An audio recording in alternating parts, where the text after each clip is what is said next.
Although charges have not officially been filed yet, you can see by this makeshift memorial that the public has shown their support and asked for swifter justice. Some areas of Murray Park are under 6 feet of water. Cleanup crews say they are unsure how long cleanup will take, but will continue to monitor the situation. The National Ability Center has all types of horses for different kinds of disabilities. Wider horses help people stay balanced, while thinner horses help people who can't stretch as far. Among the many skills taught at Cubs Camp, coaches teach the kids to hold the ball properly, shoot, and follow through. Instructors say the track at the Miller Motorsports Park is extremely safe because there's no guardrails and there's plenty of extra space in case riders take turns too wide. How bad are things looking over there? Well, Rob, it is quite a sight.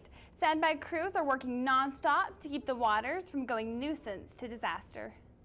A walk in the park today is more like a swim for Murray's fire department officials. It's pretty spectacular. We've never seen anything like this before, and no one in our department, and as far as I know, 29 years has ever seen the river this high. So. Thunderstorms and yesterday's high temperatures melted late snowfalls, causing Little Cottonwood Creek to overflow into nearby Murray Park, State Street, and local businesses. Officials say the flooding started at 7 last night.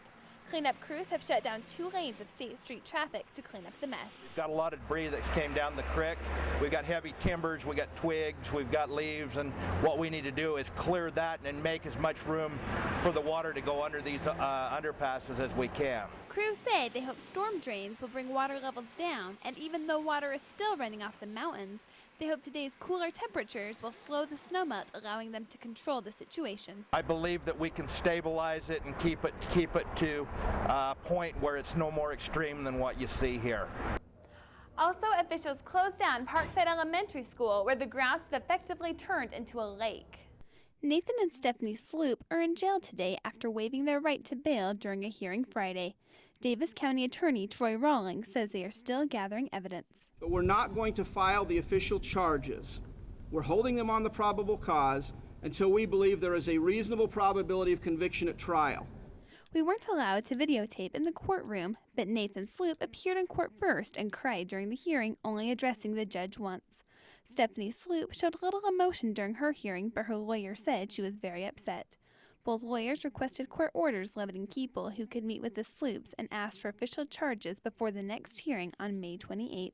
But make no mistake, we intend to file formal charges with the court, 2nd District Court here in Farmington, once the evidence we need to substantiate the crimes that we believe we can prove at this point is obtained and submitted and processed. Although charges have not officially been filed yet, you can see by this makeshift memorial that the public has shown their support and asked for swifter justice. Cards, stuffed animals, and pictures adorn the porch of the apartment where the Sloops used to live. Bikers Against Child Abuse joined many others at the hearing in remembrance of Ethan and what he went through. Alison, BYU Daily News, Farmington. The Utah Valley Regional Medical Center offered a free skin cancer screening on Saturday, which doctors say helps raise awareness about the disease and catch cancer early.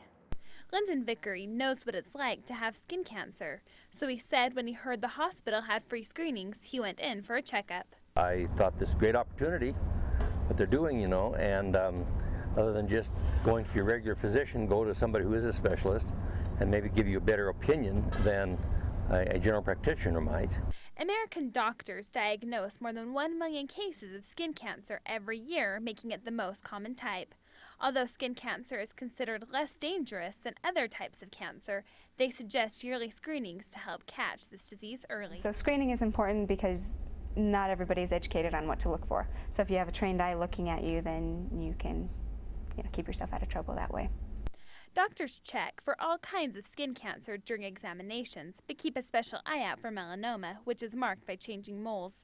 If a mole is asymmetrical, the border is smudged, or the mole is changing or growing, they say to get it checked out because that could indicate cancer. I guess there are a few cancers that can metastasize.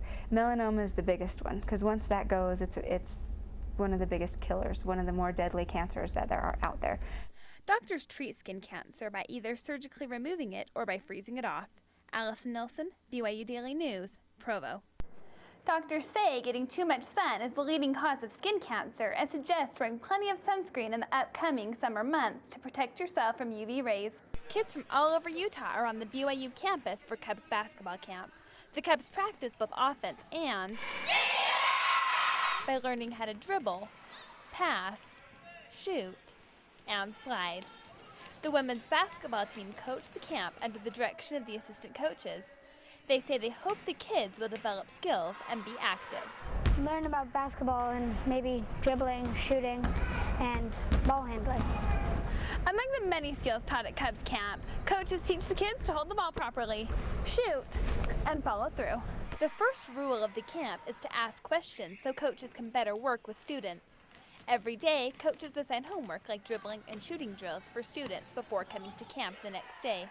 Coaches say they hope the students will have fun during the camp so they will enjoy basketball in the future.